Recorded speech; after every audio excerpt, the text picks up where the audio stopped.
And you have just crossed the line. End of debate. Report to the cargo bay and remain there until this is over. Is that understood? By the time to get my act together, I have to turn off my AC. It's going to be too loud. Wait, because you're not going to join the meeting until you have it together. Until I have it together. So are you saying that you have it together right now? I've got it together enough that even if you use the video, I'll be You're going to look fees. Because, you're going to look fat. You know, because, girl, as you know, we're on a TikTok today because we have a guest coming later. Yes, TikTok, you don't stop. But we will stop, girl. Go on. Do your thing. Me and Booby, we're going to talk about cats. Booby looking all lovely. Yes, oh, girl. Quit it. Yes. All right, Miss Booby, I muted her. So, you know, she likes her treats. And can you believe this bitch?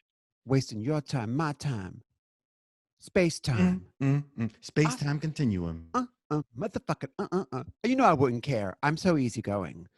What season does Kes leave? At the very end of 3. She's answering. Let me unmute her. Yeah, at the end of 3, right, girl? Okay. But then I think she maybe makes an appearance later. For some reason or another. Miss Booby, speak. I muted you both. I'm so sorry. You shady bitch. Oh my God, I'm so sorry. I accidentally muted you both. That was truly an accident. Like Booby's being so silent.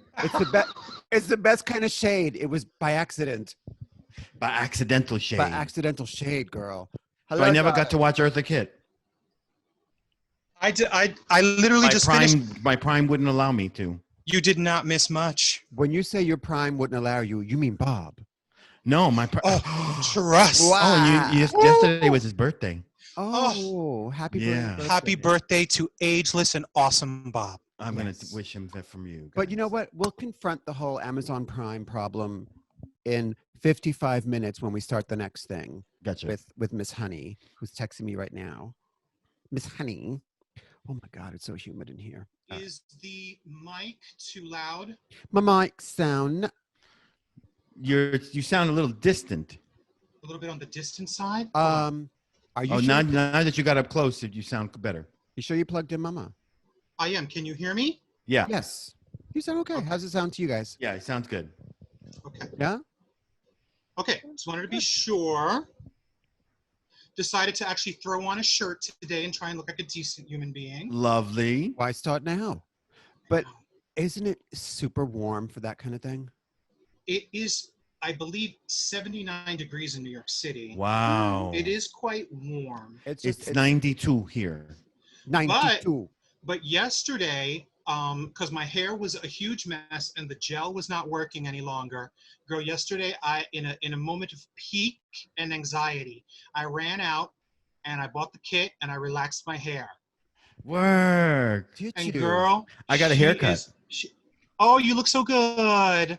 Who did it? Work, booby. A barber. I went to a barber yesterday or the day before. Oh, I would love to get a haircut. And Michael, your skin looks lovely, by the way. Thank you, darling. And that hair, it's so relaxed, it's sleeping. My God, it is straight. Fabulous. Miss Honey. So, and I thought it looked all cute, right? I was like, well, I hadn't done it in like 20 years, but as you know, I used to do it all the time. So I did it and I was like, oh, it came out so cute. I didn't lose the body. Right. But it's, but she is compliant. And I'm going outside, Mom's in the hallway. I'm like, Mom, I relaxed my hair. Doesn't it look cute? And she's like, Niño, mira ese lambe de vaca. Meaning? And it looks like a cow licked my hair and just slicked it completely back. Se lambe de vaca. That was the look you were going for. Well, that's actually the look I was going for. Oh, vaca means cow. Very Yeah, good. vaca, I think, means goat. Who'd you calling vaca? Yes, mira ese lambe de vaca, but that's a thing. Yeah. I was like, how dare you? And then, people always try. Miss Charlie did the same thing to me once, right? I had relaxed my hair about 20 years ago, and I walked out, and I was like, see how straight it is? It looks cute, right? And she ran her finger through it, and she was like, it's okay. What do you mean it's okay? She was like, well, girl, you lost the body. I was like, yeah, we're about to lose another body when I kill you, bitch. I was trying to lose the body. Well, I wasn't trying to lose the body. But I didn't lose the body this time. No, it looks wonderful. Thank you. Wonderful. You're glowing. I just wanted to look neat. You're glowing. Booby, you're glowing as well. Everyone's glowing. Thank you. Glow Thank away. you. And glowing is probably a thing that happens in the Delta Quadrant. I don't know. Almost assuredly. For Yeah. sure. Yeah. I mean, look at Chakotay. Oh, Huh. look at Chakotay. With his facial art. Do you know what I'd like to say to Chakotay? Fire, Chakotay. Yes. Yes. Yes. Hello, listeners. Welcome to the most wonderful segue into the most essential podcast about Star Trek in the Quadrant. I am Mike Diamond. This is Miss Matinga. And this is Booby. Mm-hmm. What is You know going what on I'd today, like- guys? You know what I'd like to say to Chakotay? You don't have to use the condom, Chakotay. Okay? Girl, he Mexican. He wouldn't. Give me that. Oh. Oh, he's American Indian. So Yeah, give me yeah, that- yeah. Give me that space seed, Chakotay. Native American. Yeah, yeah, yeah. Brown paper Native bag, tomato, American. tomato. Yes. Tomatillo, tomatojo. Come on. No, let's not start with racism, guys. Let's finish with it. Yeah. No. Absolutely. No, this is a family-friendly, woke, progressive Woke. podcast. Woke about Star Trek. But Mostly. mostly. Ghostly. Alice Not Ghostly. completely. Miss Alice Ghostly. Alice Yes. Ghostly. I do love Miss Alice Ghostly. Love her too. But you know what I love more? Sticking to a schedule. And since we're actually on a Yes. clock today, Let's get to it. we are doing a season 2 episode of Voyager. As we round the bend and sort of come to the finish line of season 2, guys, what are we doing today? Deathwish. Mhm. Yes. The name of the episode is Deathwish. Not the tired movie with Charles Bronson. Nope. No. Nope. And Or not the Meth redo. Wish, you know, which is half of the Yes. fag is on fire. Which is pronounced Deathwish. Meth Wish. Meth Wish. Or that tired movie about the queen who couldn't do floor work, Death Drop Wish. Or Mess Wish, Yes. which is really hard to say. Or that, Deathwish. or that movie about the hungry Mexican house cleaner, Lunch Wish. Oh, it should have been Wish, Sandwish. Darn Alright. it. Sandwich Bish. Sandwish Bish. Another one in my the picnic basket. basket. Back to Deathwish. Oh yeah, okay. So we're doing poorly so far.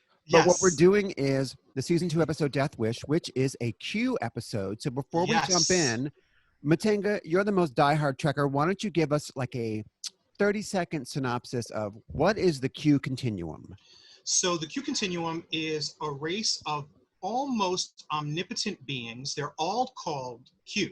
All of them are called Q. And they're godlike for sure. And they love to peek in and out of worlds all over the galaxy and lives all over the galaxy. But this one particular Q, portrayed by John Delancey, just loves the crews of the Voyager and the crew of the Enterprise. He's crazy about them. He's always jumping in and causing havoc and then fixing it or not. But he is like a galaxy-wide trickster. I've been a galaxy-wide trickster too, but I don't see that dude no more. He like Loki. He like Yes. Loki. Yes. So he's a mischievous, Omnipotent. almost omnipotent. Immortal. He's a godlike brat. Right. Yeah. He first popped up on Next Generation's pilot, I believe. Right? Yes. Yeah. Okay. And then every season they'd throw in a Q episode. So there's a history of these very, very powerful beings in the Star Trek universe. So Voyager in space, trying to get home, they see a comet. Yes. And Chakotay says, if it looks like a comet and smells like a comet, it's a comet. It's and a I want to comet. know, Chakotay, what do What a do you comet smell smell like? What you been sniffing? Yeah. But actually, this comet is not acting in the manner that a comet should, and that's what draws their attention. So Catherine, being the scientist that she is, says, let's beam a little sample aboard. You mean Because- the captain? Yes. We're on a first name basis now. Katie, Miss Katie. Kathy. Yes. Kathy. She's like, come out of my house. Yes, Katie, Katie. Sorry, that's a real song. Oh, that's unfortunate. Yes. So they see this comet.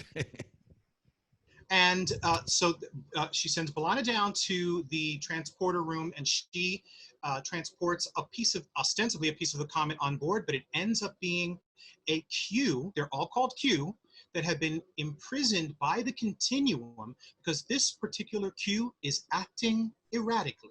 Well, the captain goes down and meets this Q. And then she goes down on the Q. And then she goes, okay. If it smells like a comet, I'm gonna throat it. I'm not sure what the segue is, but at some point he lets them know that he wants to die. Right. And that's the thing. This particular That's his erratic behavior. And the Q are immortal. Right. And so they refuse him the right to die, and instead let him sit it out inside this asteroid for 300 years and think about it. And so the crew of the Voyager, by mistake, sets him free. And then, of course, the inimitable and fabulous John Delancey, the Q himself, shows up. Right, because there are multiple Q beings, and it's a race. And they know everything everywhere somehow. So, and even though this particular Q has been locked in this comet for 300 years, he still knows who Voyager is, because I guess the second he gets out, he's like, his software updates. The word is not omnipotent, it's omniscience. Omniscience, which means all-knowing. Omniscient. I think omniscient. All-knowing. He's omniscient as well as omnipotent. Correct. Omnipotent would be power. Omniscient would be knowledge. Yeah. Right. By the way, I used to say omnipotent. Omnipotent? He's omnipotent. She's omnipotent. She's omni. House of Omni. Yes. Q. Category is Ice Comet. So this Q attempts to off himself right away and mistakenly kills off all the men on the ship. Well, he doesn't kill them off. So the captain, and she confronts this Q person after B'Elanna gags for a second, like, Captain is a man. And his name is Q, so clearly she knows what that means. She's like, we've all been briefed on you, Q. Yeah. And you're gallivanting. She thinks it's the Q, but it's not the Q. Right. And so rather than have her come all the way down to the transporter room, he does his little up yours movement. And Endora's them over into the mess hall. Where the captain kind of like has this discussion with Q, just like in front of everybody, just standing there. Everybody. Which I thought was a little weird. Yeah. Well, the thing is she knows what she's dealing with. I mean, he has already, with the power of his mind, teleported her from the bridge to the mess hall. She knows that, like, it's going to travel like wildfire anyway. Let's get to the bottom of it. I thought it was bizarre, but I also thought, like, she's trying to deal with this. She's like, I know who you are and what you can do. Yeah. Did you notice any new crew members in the mess hall when Q was talking? I think I saw Ensign Wildman back there. I think I saw Ensign Wildman, and there was an older black gentleman. I mean, older. Yes. That was sitting at the table. I don't know if you noticed. And I'd never seen him before. Lieutenant Uncle Remus. Oh. Now, this is going to be a really racist episode, I can tell. So you shut your Puerto Rican mouth. That's right. You know that I'm not a racist, usually. Mostly. You know I'm not a racist, Muesli. Listen, this Q could blink an eye and they'd be dust. Mm-hmm. And I think some people might wither, even a captain. Like, not every single captain has a backbone like Jean-Luc Picard, like Captain Catherine Janeway. She stands up to both Qs, both of them. Right. And I love that. Like, she's all about her crew. She's all business. Yeah. But so when they're in the mess hall, the first part of this episode is sort of like jokey gags and Q shenanigans, and he whips up, is it lobster thermidor or rabbit or Welsh fish? Rabbit? Welsh rabbit. It's Welsh rabbit on toast. With some like fierce table setting, and Neelix is kind of like, is she interviewing a new chef? Yes. No, but at first I was I didn't know she liked rabbits. What's a rabbit anyway? And then I was like, I thought he said it because he looks like a rabbit and he got kind of frightened. Oh, I swear, right? Like, I was like, oh, what do you mean rabbit? She likes rabbit? He is a little bit rabbity. He but is. But also I was like, Neelix, why would you think she's interviewing someone to take your job? Where did she find this person? Don't you know Right, in the everybody on Delta the ship? Quadrant. Really? Yeah. What? She found him on monster.com? Yeah. And Kess is like, she's like, look, Rabbit, shut up. I'm trying to hear this. Shut up, Rabbit. I'm going to get me some of this Q dick. Yeah. So Q He makes all the men disappear. and B'Elanna chimes in. B'Elanna's like, Captain, all the men are gone. And the captain's like, I know, brush up on your scissoring.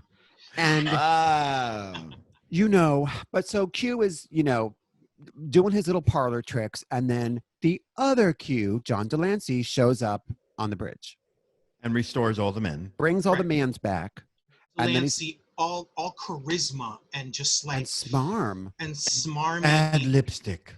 And what's purple lipstick. What's purple with the lipstick. blue lip, the purple lipstick on both of them? Both of them. They are giving you Clayface beat with purple lipstick, okay?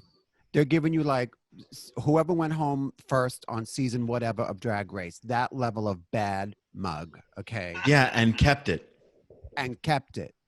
Shit, they're giving you almost like they're dead, but they have a glow. It's a really bad look. Yeah. Almost like they're like fake. Like they look like humans, but they're not. Because they're just taking this form. Right. At the moment. And so, by the way, the guy, the Q-Tool, who was in the ice comet for 300 years, that may sound like a lot, but if you can be everywhere for all eternity, 300 years is the blink of an eye. It's the blink of nothing. an eye. Even though you're in solitary, so far, he missed like 5 minutes of his life, basically. Yeah. So the other Q, John Delancey, let's just call them Q and other Q. Q and Q2. Q2. So Q is like, you a fool, you going back to prison. And Q2 is like, I want to die because my life sucks and I'm bored. And I ain't going nowhere. You going somewhere. You and going he teleports somewhere. them to the beginning of the universe. To the Big Bang. To the Big Bang. And they gag. And then they're microscopic, and then suddenly they're a Christmas ornament. Yes. Which actually was kind of funny. Yeah. But it also shows you what kind of power these two wield. Right. The episode, then they're done with all the jokiness and the gags and things. And it comes down to the crux of the episode, which is Q2 wants to die because he's bored. And the other Q is like, no, because you're going to mess up the continuum because we don't know what the result would be. And we're going to put you back in prison. And they throw it in Janeway's lap like, okay, you be the arbiter of what's going to happen. He's going to claim asylum. He asked for asylum, exactly. Right. Why would they have Janeway, who's a human, be in such a position to decide the fate of the continuum? Immortal race. Right. And also, how would they not know the outcome in advance if they're omniscient? Well, if this is some deep Trek nerdy shit, but if you follow the books, the Star Trek books and the Star Trek Voyager books, the reason that the Q Continuum is obsessed with Jean-Luc Picard and Captain Catherine Janeway is because these two human beings are special. They are fixed points in time.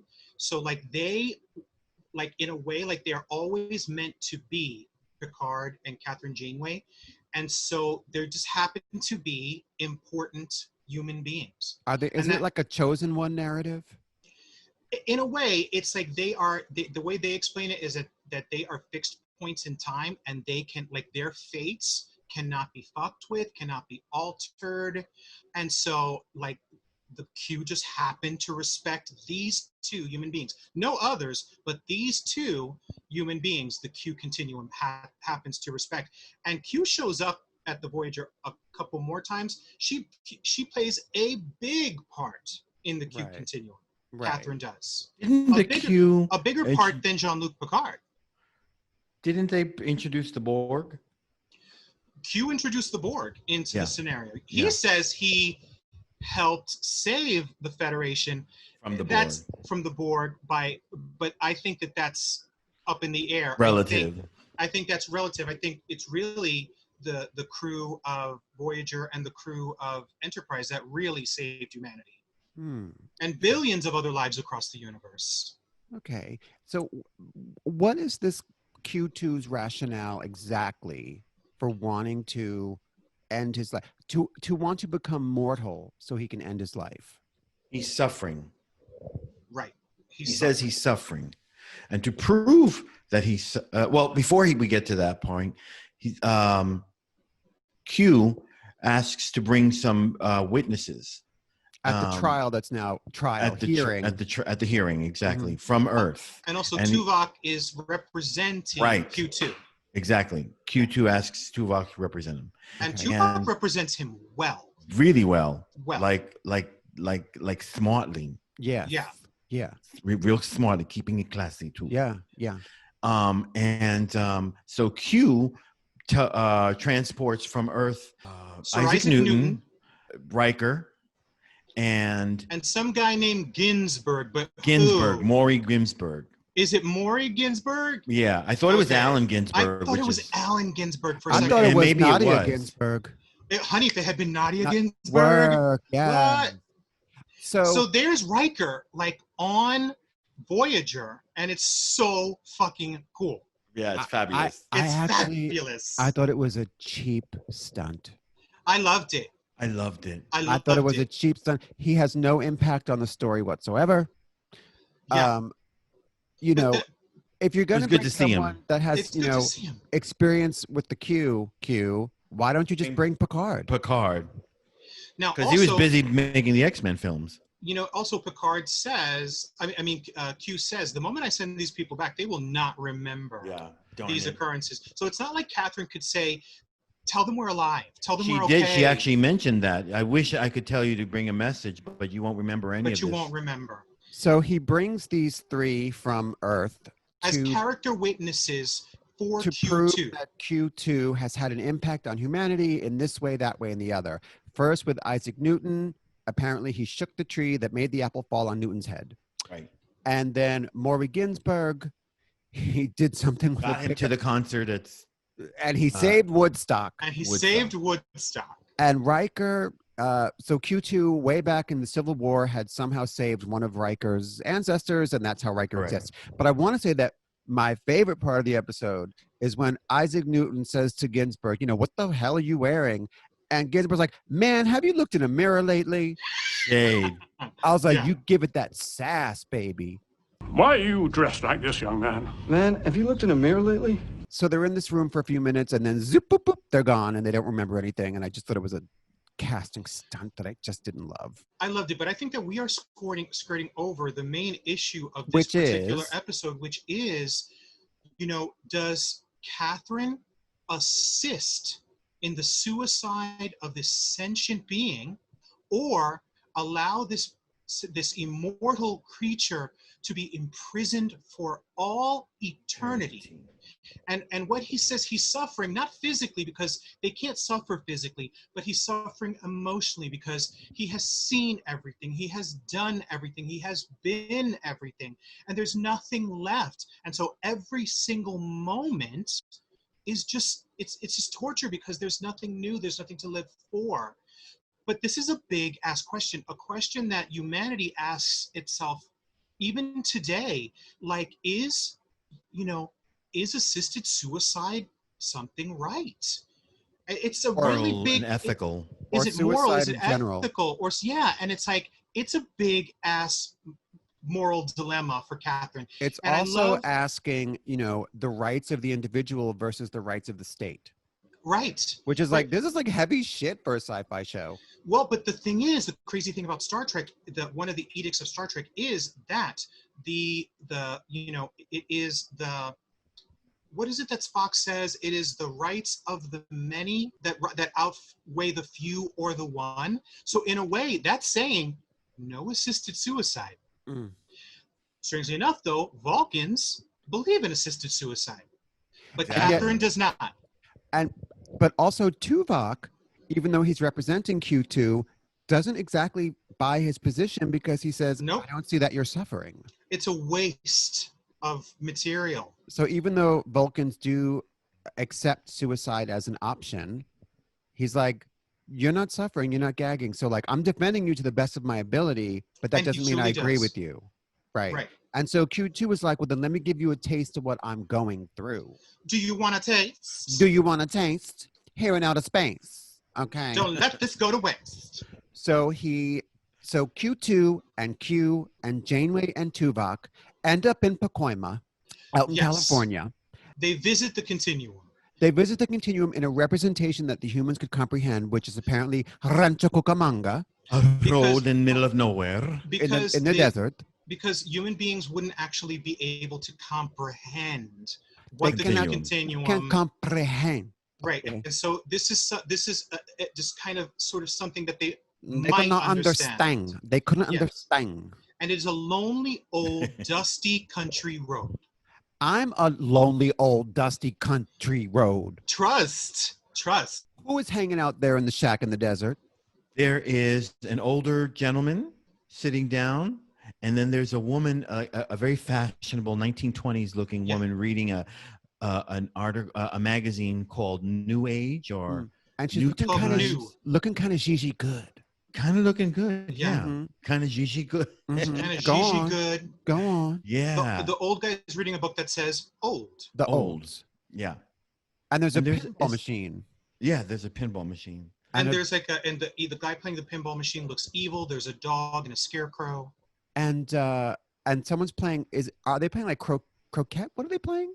Like with the ball, with the whacking the balls. What is that? Yeah, that's croquet. That's Croquet. So they're kind of giving you like these like David Lynchian glimpses of what the Q Continuum, Live. the They all Continuum look- live. They all look bored to death. And how Yes. come they look okay, but Q and Q2 have the busted blue lips and the clay face? Yeah. Because that girl reading the new magazine, she looked damn good. Yeah, she do. Yeah. But Q2 is like, I've been around this block. This road is a circle. It just comes right back around. I'm bored. I'm gagging. And apparently he had a newspaper column. Is that He what I was- saw? Yeah. Booby. Yes, he had a newspaper column, talking about why he wanted to end his life, like an So- editorial. He was He like was the a Liz great- Smith of the Q Continuum. Right. Oh, he was a great philosopher for the Q. Oh, so he was the Cindy Adams of the Q Continuum. Yes. Yeah, okay. Exactly. Yeah. Yes. Yeah. Got it. Right. Yeah. And so they visit the continuum to say, yo, this is dusty and old and I'm bored. And then at some point, is it Tuvok suggests that they visit the inside of the comet so we could see how Q2 has been living? The Right. situation, The the conditions. conditions. And what's it like in there? Cold and tight. Thank you, baby. Don't go there. Thank you. Yes. And they're shot in this kind of weird way. Like they're clearly, the actors are all standing really close together and it's Yeah. sort of like icicle in front of them. And they It look looks uncomfortable. Yeah. It looks uncomfortable. Yeah, they look completely uncomfortable. And Janeway's like, I've seen enough. Get me out of this Of here. now. Because what happens is that, Janeway says that she's not convinced that he's suffering. And how can she allow him to commit suicide if he can't convince her that this life isn't worth saving? And Correct. Q, original Q, John Delancey has sort of a shady offer for Miss Janeway. So shady. Bribery at its finest. Bribery. Q tries to bribe Janeway behind closed doors with getting home. He's like, look out the window, look out the view screen. There's Earth. Yeah. She's There gagging. you have it. And then, boom, 2 seconds later, you don't. It's akin to trying to, turn someone on a jury or something like that. Like it's super trying to turn the judge. trying to turn the judge. Yeah, it's Right. super underhanded. And also, like, you see her face, it's heartbreaking. Because It's like heartbreaking. for a split second, they're like hovering above Earth. Yeah. Yeah. And He's But like, once if this again- goes my way, you guys can be home. But you know what? What I didn't get about this episode was you have the fucking Q, not one, but two of them there. Why aren't you doing everything in your power? I'll debate this in the morning. Just take us back to Earth now. Yes. Exactly. Make that part of the condition of the trial. Right. Yeah. I mean, they're very blasé about like, these beings that could get them anywhere, anytime. Bitch, like Cher said, take me home. Take me home. Thank you, Cher. Thank you, Down syndrome Cher. I know, right? Take me home. So we're going to be racist and ableist. Is that what's happening in this episode? I'm sorry. I'm only kidding. Yeah. The Q is where I want to be. Yeah. If somebody with Down syndrome wears like a little floss bikini, is that a thongoloid? Oh. All right. We're going to do it. We're going to do it. You All can right. take that out. No, I ain't taking nothing out. All right. So Q is trying to bribe Janeway. Like, I'll take you home, but you got to curry things in my favor. Okay. Right. Other Q is like, woe is me, let me die. Tuvok's like, I don't feel what you're saying, but I represent you. But Lana's like, damn, all the men came back? I know, because she was thinking about the scissoring and honey, quick, honey. Yes. So Janeway's like, wow, that was really fucked up seeing solitary confinement in the comet. Let's take a recess. How about starting with mine? No. So she says, we'll continue this in the morning. And then she goes to bed in her silky negligee. Yes, I noticed that. In her quarters. It's a nightie, not a negligee, because it does reach the floor. Oh, a tomato, darling. Yeah. And her little nice wig in the back. Right. So cut to Janeway's boudoir. Yes. Okay. There's Janeway, and she rolls over after having an erotic dream. And who does she see next to her? Naked. Naked. Well, not naked. No. Q. John Delancey's up in bed with her. With a nightcap. With a nightcap. Giving you very character out of A Christmas Carol. Giving me sexual predator. But very, like on her. Right. Like up on her. He's up on her. And it's not manipulation this time.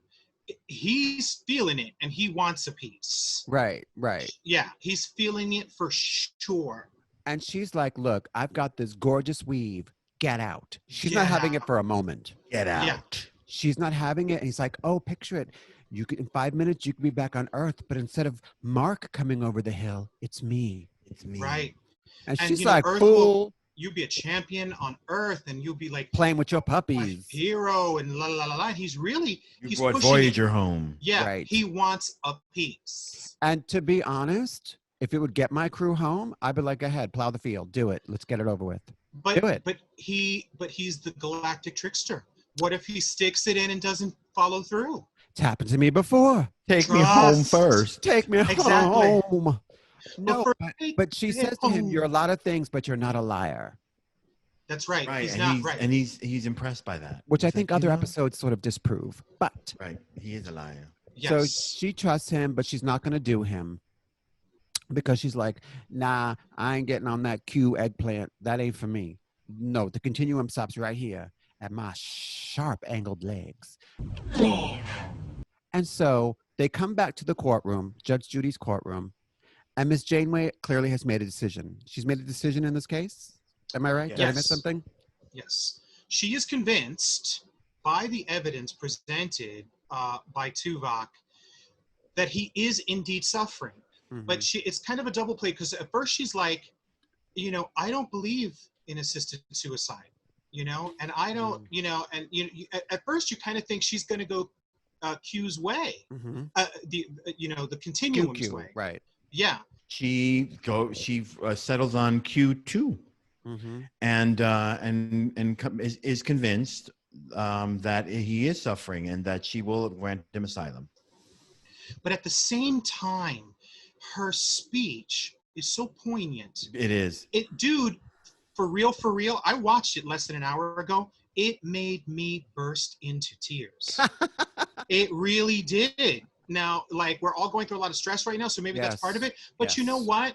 She pleads with this, with this immortal being. So beautifully. Her face. To live a mortal life. Right. And to not off himself, that there are new things to be experienced as a mortal, and there is a beautiful life to be had as a mortal. And she invites him.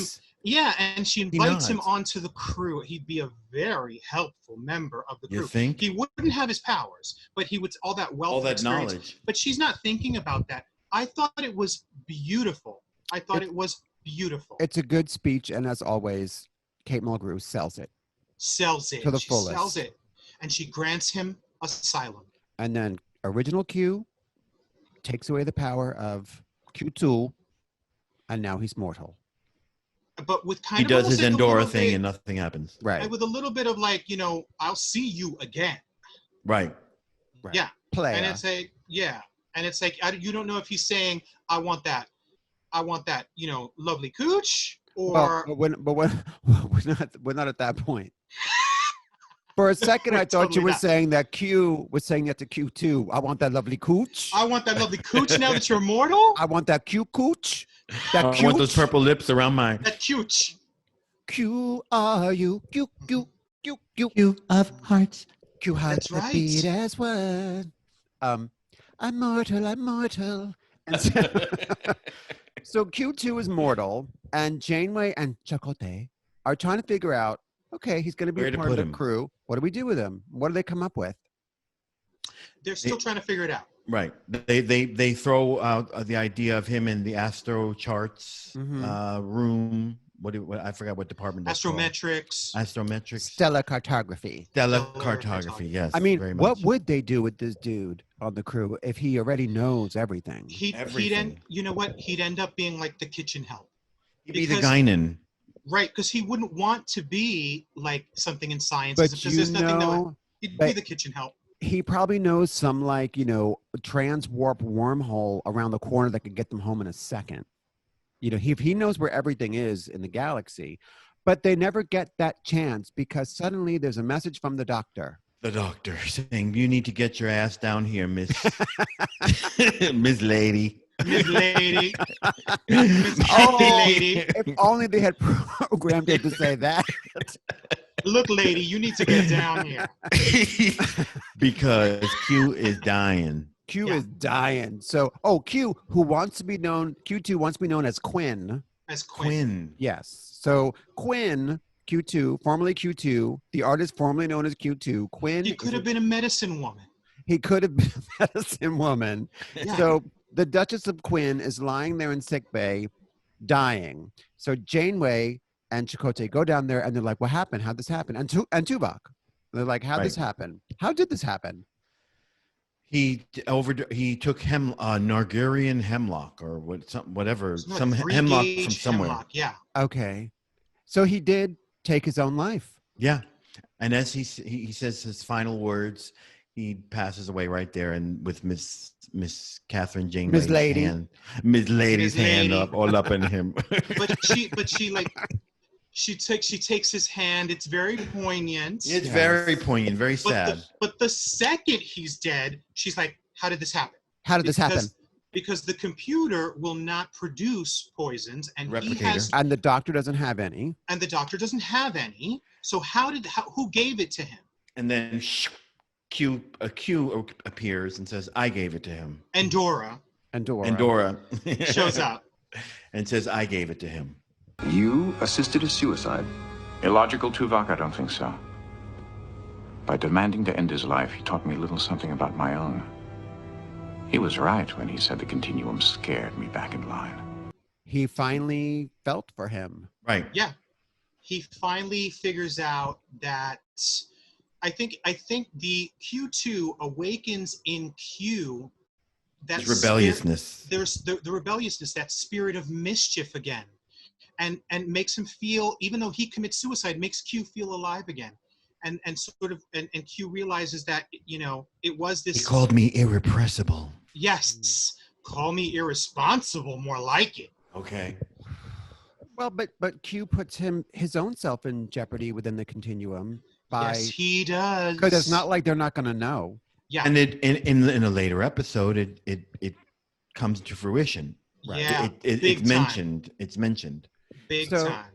So Q assists Quinn in taking his own life, and before Janeway could be like, "Motherfucker, get us home," zaboof, he's gone. He's out. Zaboof. Shablam. And shablam, and he out. Q does a shablam, and just as he hits the floor, she's gone. That would be so lovely. So they go through all this mishigas, and they're no closer to home. But also with 2 Qs on board. Yeah. And once again, Catherine makes the choice of not getting her crew home. Yeah. Yep. Because of her high moral standing, turpitude, or whatever. Yeah. Girl, you need to leave your principles at the door, honey. People want to go home. That's what I tell all my boyfriends. Exactly.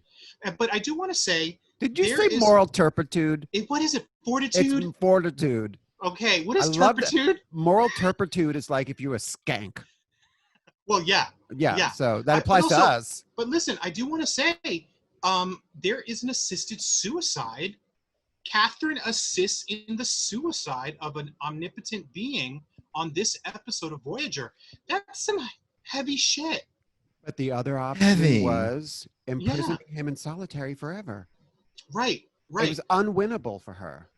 It was unwinnable for her. She came down on the side of the individual's rights, which I'm down with that. Right. I'm down with that. She didn't actually assist. No, she just. But she allowed him his freedom to make live his life, even if it meant ending it. Yeah, it was a pretty thought-provoking, heavy episode of Voyager. Yeah. With some fun moments. Some cuteness. As Q episodes go, is it one of my favorites? I don't know. I mean, it was deep. I think there's more entertaining ones, but it was certainly thought-provoking.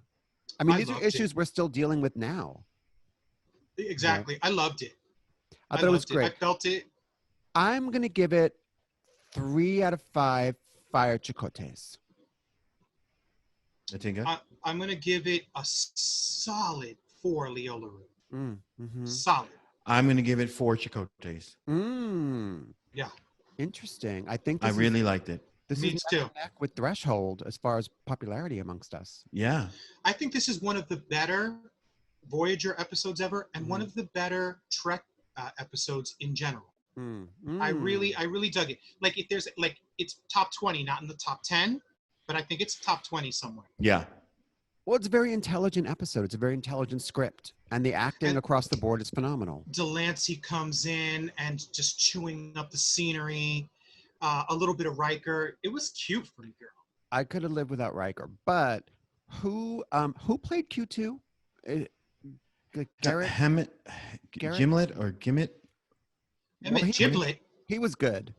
He was good. He was in a lot. I looked at his filmography. He was in a lot of stuff. He was really good. Really? I wonder if he was like super cute, like maybe 20 years prior to this show. I'm sure he was. Yeah. He had like a handsome face. He had these pretty big eyes. Yeah. But there also he had this sweetness. There was maybe he was trying to be sweet for the character, but he evinced like a sweetness that you wanted to like him. Yeah. Sweetness. He reminded me of Winnie the Pooh's voice. A little. Interesting. Yeah. That's why I looked at his filmography to see if he provided the voice for any cartoons, and he has. Okay. Gargoyles. Oh, Gargoyles. Gargoyles, you can watch it on Disney Plus. Yes, I watched it. I love it. So good. A little unpaid plug for Disney Plus. Yeah. That's okay. Money makes the world go round. Hey, you know what? If you like Fire Chakotay and the content we are putting out there, speaking of door, come on over to Patreon or Venmo and support the content. We are Workshop, WERQSHOP. Praise it again. Sing it again, guys. WERQSHOP. That's correct. And also, if you have a moment and you're digging the content, make sure to like and subscribe and hit that bell icon as well. So every time we put something out that is new, you will get notified. On YouTube. On the YouTubes. And for the podcast, remember to rate and review us. Give us 5 stars always across the board. That's correct. It does something to what's the word, Mike? What'd you say, Miss Booby? I said hello. Hello. Hello. Give us a good review. Hello. Hello. Any closing thoughts on Deathwish from season 2 of Voyager? Bravo. Brava. I so enjoyed it. More John Delancey. Yeah. Yeah. I want John Delancey on the next season of Picard. Yeah. God willing. I hope Catherine Janeway gets on there. I hope Miss Mulgrew turns out Admiral Janeway. Yeah. Yep. Because that they Pike and Spock are getting their show, and that they're considering giving 7 of 9 her show. Oh, she'll be one of the Fenris Rangers. Exactly, and she'll take the little warrior guy with the Lord of the Rings his kid? name is, the Lord of the Rings kid. And if you give her a show, Catherine will show up at some point because she's basically like the step mom. Right, and a mentor. Just for the record, before we sign off from this episode, The three of us took part in the Gays in Space virtual Star Trek celebration a week or two back. So fun. Where Kate Mulgrew turned up, and I gotta say, she looked fabulous. Timeless. Fabulous, timeless. Also, Robert Picardo and Garrett Wang. Yes.